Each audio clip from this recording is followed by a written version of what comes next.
treat. Thank you, Pedro. Thank you so much for being here and sticking around for the Q&A. This is really wonderful, and it's nice for a queer audience to see it again and here in London. This is Riley's first time in London. Hello. Thank you so much.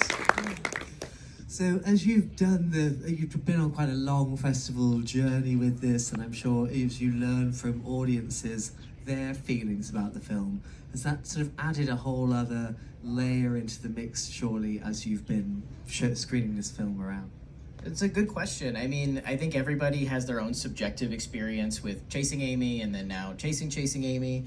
But I think what kind of bonds us in terms of cinema is that I think generally we are more alike than we are different. We all, we cry at similar things. You don't have to be trans to understand what it feels like to feel discounted or to have a thing that means so much to you to help, shape you or inform the person that you want to be or you are. And so it's lovely to hear audience reactions to it. And it's nice because all I ever wanted was a kid was to talk about Chasing Amy, and now I do it for a living. And I mean, some of the interviews that you got out of Guinevere Turner, I think was just unbelievable. One of my favorite interviews in it. And of course, the Jerry Lauren Adams interview with the bombshell moment. But it's a testament to you how much you've managed to get out of people, I suppose. But they were also very generous with you.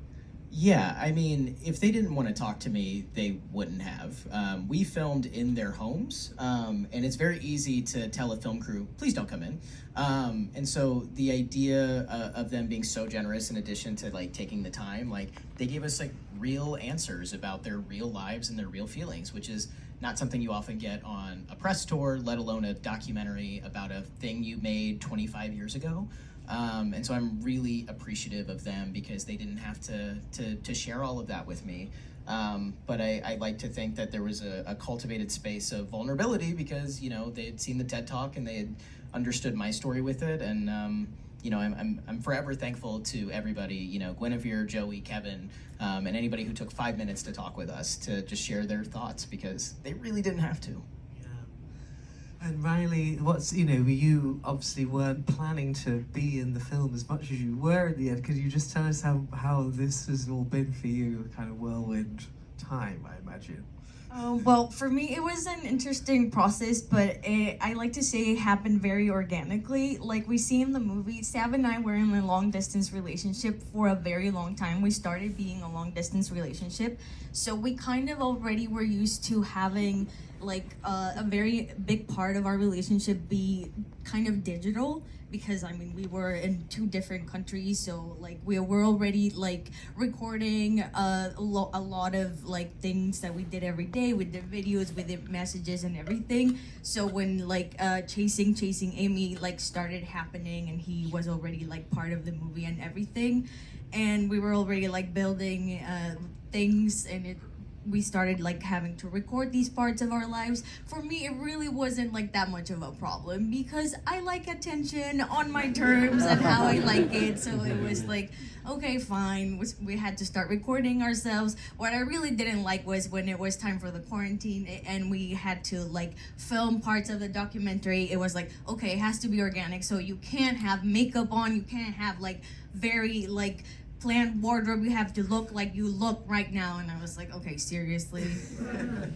So it really wasn't that difficult. And she looked great anyway, didn't she, folks? Quarantine chic. Okay. Have we got some questions from right in the front? I don't know if we've got mics from the audience or you just have to, okay. Yeah, you can speak. Thanks. It's more of a comment than a question, really. Chasing Amy was my favourite film, and I discovered Chasing Amy when I was 18, and I'm 44, and I spent many decades actually being really confused about both my gender and my sexuality, and seeing you pull it all together there and just express it so beautifully and tie it to your own story, because it's always been such a personal story for me. And I showed Chasing Amy to my daughter recently, who's 17, the age I was when I discovered it. And she was like, wow, this was your favorite movie, and it's a real problem, Mum, do you know what I mean? Been there. It's a real issue. do you know what I mean? Like, because the way we view this film is so subjective, but you know, and now when I show people this film and say this was my favorite film for a long time, it's so important to me for a long time, because like the primary message of it is you are not one thing, do you know what I mean? And you are not defined by anyone else other than yourself. And I'm so emotional, and this has been great for me. I just wanted to thank you from the bottom of my heart for making this movie.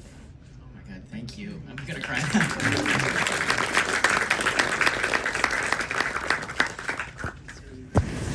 Another one over here. Can we just pass this way? Yeah, congratulations on the film. What I really loved about it was that you kind of looked at the broad reactions to Chasing Amy and the kind of different opinions on it, because what I've always felt when I was like in terms of my history with the film is that it's one where like there are a lot of opinions on it, but there's also kind of, you know, the overriding perspective that it is just just this really like strange outdated piece of media. And it was interesting to see like the current modern day perspectives on it. But I was just thinking that like when you were making this film, did you ever feel like you were like consciously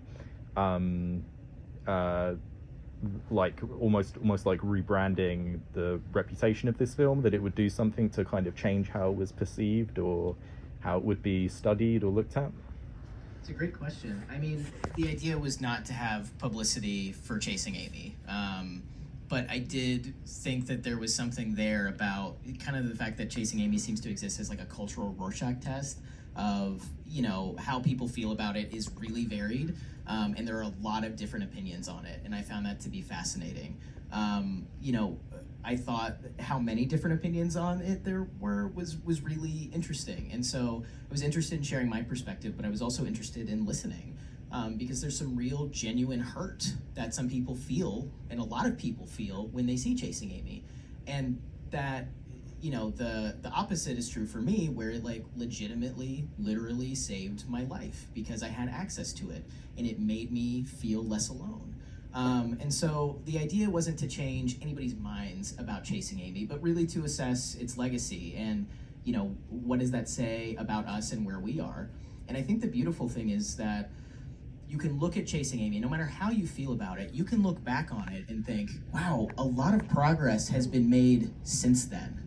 You know, you look at mainstream film now, and, you know, feature films in the commercial space are so behind in a lot of, you know, ideas of good representation. But you look at independent film, you look at the films that were coming out concurrently with Chasing Amy, you look at the new queer cinema movement, and you look at everything that's happened since then. You look at television, where somebody like Brian Michael Smith is a network lead on a television show called 911 Lone Star as an openly trans black firefighter.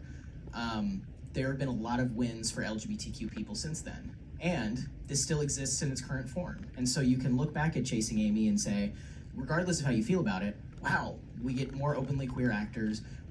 And at the very least, I think now, like, I wanted to become a filmmaker because I saw this movie. So even if it's not perfect by anybody's standards, it's a film that made a queer trans kid from Kansas want to make movies, and now he's made one, and now he gets to have a career because he just loved a thing so much and got to tell a story about it. I hope that answers your question. Yeah, it does. Thank you. Maybe we have time for one. Yeah, you look like you're about to put your WS in the grease. Sorry, you were slightly faster than the person in front of you. Yeah, thank you. So I'm really interested in looking forward now to your next steps in your movie making career. I mean, it's very interesting that the Chasing Amy had this issue about representation. They had a straight woman playing a queer woman.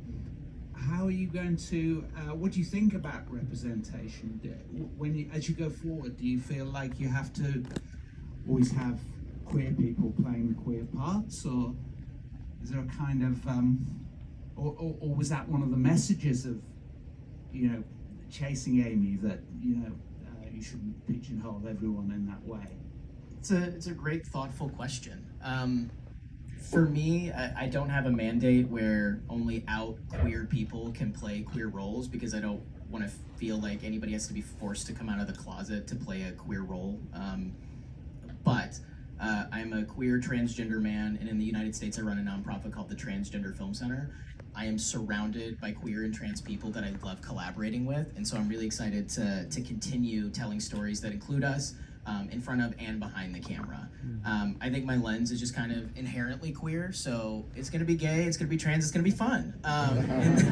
And that's what I want for the future of cinema, is for us to see ourselves included in joyful stories, in fun stories, not just stories where we coming out stories are really important, but you know, to date, there is not a studio film with a trans lead anywhere in 100 years of cinema. Seems like that's a pretty big gap to fill, and I know a lot of people who could fill that and do a really great job at it. You know, I think of, you know, all the people who have, you know, laid the groundwork for this current generation of filmmakers to be able to make work. You know, I think of the Wachowskis with The Matrix, right? A huge studio movie. You know, they came out after the fact, but I think queer and trans people belong everywhere, and I would like for my stories to have a similar chance at doing some really fun, high concept, joyful stuff that's more than about the worst things that have ever happened to us. So I can't wait to do that. So fantastic. A round of applause. That was so good.